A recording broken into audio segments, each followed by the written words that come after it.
We live in a rapidly changing global society, driven by mega trends. Global income is rising, and so is the demand for products for which chemistry is essential. From pharmaceuticals, to metals in our mobile phones, to plant protection products, chemicals create many benefits. But they may also affect human health and the environment if not properly managed. In 2002, heads of state and government agreed to minimize adverse effects from chemicals on human health and the environment by 2020. To track implementation of the 2020 goal, the United Nations Environment Programme was tasked with developing the second Global Chemicals Outlook.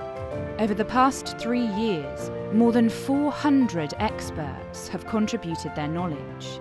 The result is a comprehensive report on the state of chemicals management around the world. According to the second Global Chemicals Outlook, the chemicals industry will more than double by 2030. Whether this is good news or bad news for humanity really depends on how we manage the challenge. Large quantities of hazardous chemicals continue to be released and put stress on critical ecosystem services. The burden of disease from selected chemicals was estimated at 1.6 million lives in 2016. Over the years, we've learned a lot about the hazards and risks from chemicals and waste to planetary health. The data gaps, however, are a challenge for evidence-based policymaking and risk communication. This therefore calls for further research and enhanced engagement of the scientific community. While many countries have strengthened their chemicals and waste management systems, major implementation gaps remain. For developing countries, the findings of the Global Chemicals Outlook are very important. They highlight the uneven implementation of chemicals and waste management in countries around the world and point to opportunities for enhanced knowledge sharing, capacity development, and innovative financing. International treaties and frameworks have been put in place which successfully addressed a number of chemicals and waste issues, but overall, progress has not been sufficient. Business as usual is not an option. The report reveals that we have failed to achieve our 2020 goal.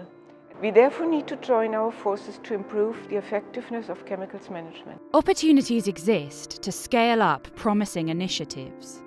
New opportunities, challenges, actors, responsibilities, and actions have been identified, such as strengthening the interface between science and policy, engaging the financial sector, and making extended producer responsibility a reality. Universities are integrating green and sustainable chemistry into curricula. Front-runner companies are advancing standards beyond compliance. Industry and entrepreneurs are developing innovations to support sustainable development. Global discussion platforms like the Strategic Approach for International Chemical Management and the UN Global Chemical Outlook 2 not only are welcome, but they're a critical step moving forward. Our industry remains determined and committed to lead this transformation. The Outlook presents areas for action to accelerate progress. These range from integrating chemicals and waste management in construction, energy, and agriculture policies to advancing widespread implementation of sustainable supply chain management. The ongoing development of a future global approach for SciChem and the sound management of chemicals and waste beyond 2020 provides a historic window of opportunity.